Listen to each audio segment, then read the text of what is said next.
Hi friends, இது நம்ம வீட்டு பழமரங்களோட பார்ட் 2 வீடியோ. இந்த செடி பார்த்திங்கன்னா பிளாக்பெர்ரி. இது பாருங்கள், செடி ஃபுல்லாகவே முள்ளாக தான் இருக்கும். இது பார்த்திங்கன்னா ஒரு கொடியாட்ட அப்படியே படர்ந்து இருக்குது. இன்னும் இது காய் வைக்கல. இப்போ வச்சு ஒரு 6 மாதம் ஆகுது. ஆனால் நல்லா படர்ந்து வந்திருக்கு. இன்னுமே நல்லா தழைஞ்சிட்ருக்கு. இதில் எப்படி காய் வரும்னு எனக்கே ஒரு ஆர்வமாக இருக்குது. இது பார்த்திங்கன்னா பீச் ஃப்ரூட். இது பார்த்திங்கன்னா ஒன்றும் சொல்லிக்கிற அளவுக்கு நல்லா வரல. அப்படியே ஆனால் வாடாமல் அப்படியே இன்னும் இருக்குது. எப்படி இது நல்லா தழையுமா என்னங்கிறது இன்னும் தெரியல, பார்ப்போம். இந்த சீத்தா மரம் இது தானாக முளைச்ச ஒரு மரம். இது ஒரு ஓரமாக இருக்கே அப்படிங்கிறதுனால சரி அப்படியே இருக்கட்டும் அப்படின்னு விட்டாச்சு. ஆனால் பார்த்திங்கன்னா நம்ம வாங்கி வச்சதை விட இதுதான் சூப்பராக நிறைய காய் வச்சுருக்கு. பார்த்திங்கன்னா ஏற்கனவே 2-3 தடவை எடுத்தாச்சு. இன்னுமே காய் அவ்வளோ நிறைய இருக்குது. பழமுமே அவ்வளோ ஒரு டேஸ்ட்டாக சூப்பராக இருக்கும்.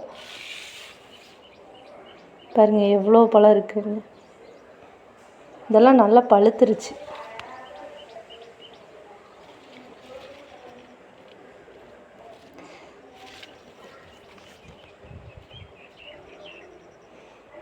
இந்த சீத்தாமரம் அப்படித்தான் வச்சு 3 வருஷத்துக்கு மேலே ஆகுது. காயே இல்லையேன்னு சொல்லிட்டு கவலையில் கம்முன்னு வெட்டியாவது விட்டுறலாமான்னு நினச்சோம். கடைசியில் பார்த்திங்கன்னா இப்போ தான் ஒரு 4 பிஞ்சு வந்தது. பார்த்தது ஒரே ஆச்சரியம், என்னடா இது கலர் இப்படி இருக்கேன்னு. அப்புறம்தான் பார்த்தா இது ஒரு பர்பிள் கலர் மாதிரி வர ஒரு சீத்தார வெரைட்டி போல் இருக்குது. தெரியாமையே நாங்கள் வாங்கி வச்சுருக்கோம். ஆனால் நல்ல இது சூப்பர். ஏதோ கடைசிக்கு நமக்கு ஒரு 4 காய் வரவும் தான் தெரிஞ்சுது.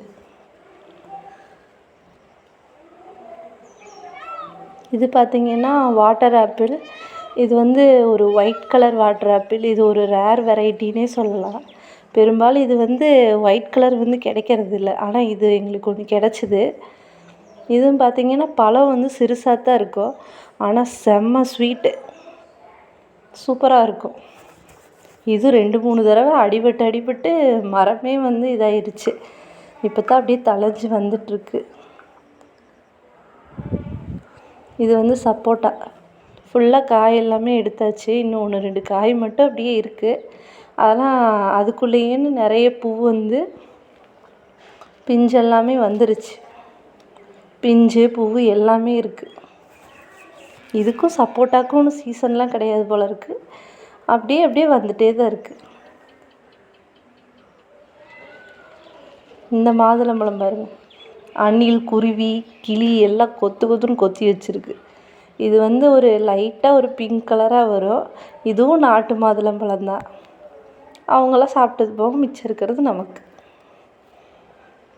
காயெல்லாம் நிறைய தான் காய்ச்சிட்ருக்கு. நமக்கு கிடைக்கிறது கம்மி தான். இது பாருங்கள் கொடிக்காமரம். நம்ம தோட்டத்தில் ஒரு ஓரமாக அப்படியே கிளியெல்லாம் சாப்பிட்டு விதை போட்டிருக்கும் போல் இருக்குது. சூப்பராக வந்துருச்சு. ஆனால் இதில் நாங்கள் ஒருக்கா கொடிக்காய் ஏற்கனவே எடுத்திருக்கோம். நல்லா தான் இருந்ததுங்க.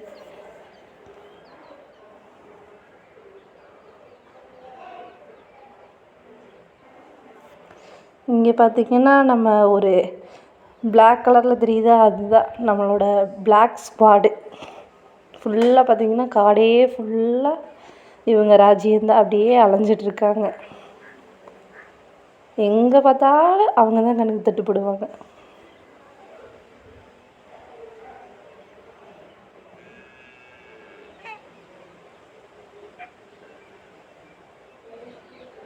இது பார்த்திங்கன்னா ஒரு நம்ம நாட்டு நெகாமரம். இதுவுமே பார்த்திங்கன்னா விதையிலேருந்து தானாக முளைச்சது தான். ஏன்னா இங்கே பார்த்திங்கன்னா ஏற்கனவே 2 தென்னை மரம் ஒன்றாவே வச்சுருந்தோம். அதில் அந்த குழிக்குள்ளே கிடந்தது அப்படியே முளைச்சி வந்துருச்சு. சரி வெட்டி விட்டுறலாமான்னு எல்லோரும் சொன்னாங்க. ஆனால் நமக்கு தான் வெட்டுறதுக்கு மனசு இல்லாததுனால அப்படியே சரி வந்துட்டு போகுதுன்னு விட்டாச்சு. இது நீ எப்போ காய் வரும்னு தெரியல. ஆனால் மரம் நல்லா பெருசாக வந்திருக்கு. இது பார்த்திங்கன்னா மாமரம். இதுவும் அதே மாதிரி தான். எங்கள் பெரியத்தை வீட்டு மாம்பழம் சாப்பிட்டு அந்த விதைய வந்து நான் முளைக்க வச்சுருந்தேன். பழம் அவ்வளோ செம்ம சூப்பராக இருக்கும். அதனால இதை நான் முளைக்க போட்டிருந்தேன். அப்புறம் அது முளைச்சதுக்கப்புறம் இங்கே கொண்டு வந்து நட்டு வச்சுருக்கேன். பார்த்தீங்கன்னா சூப்பராக தழைஞ்சிருக்கு. விதையிலேருந்து வர மரம் எப்போ வந்து காய்க்கு வரும்னு தெரியல, பார்ப்போம். இது பார்த்திங்கன்னா பனை மரம். இந்த இதுவுமே வந்து பக்கத்து காட்டில் இருந்த அந்த பனை மரத்துலேருந்து விதை விழுந்திருக்கும் போல் இருக்குது. நெட்டாக முளைச்சிருக்கு, சூப்பராக வந்திருக்கு.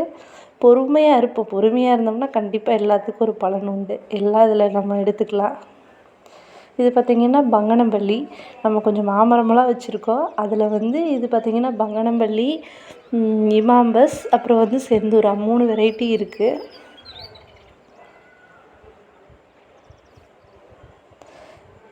இதுதான் நாங்கள் முதல்ல வச்ச ஒரு தென்னங்கன்று. நம்ம வீட்டுக்கு உள்ளே நுழையிறதுக்கு முன்னாடி ஒரு 2 மரம் வச்சுருந்தோம்.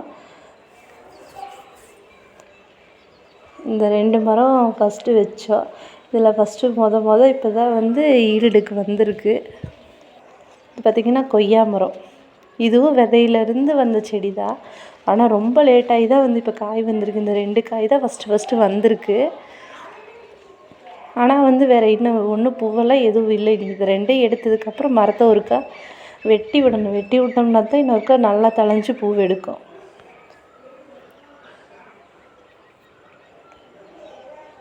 அடுத்து இது பார்த்திங்கன்னா செவ்வாழைப்பழம். செம்மையாக இருக்கும், அவ்வளோ செம்ம டேஸ்ட்.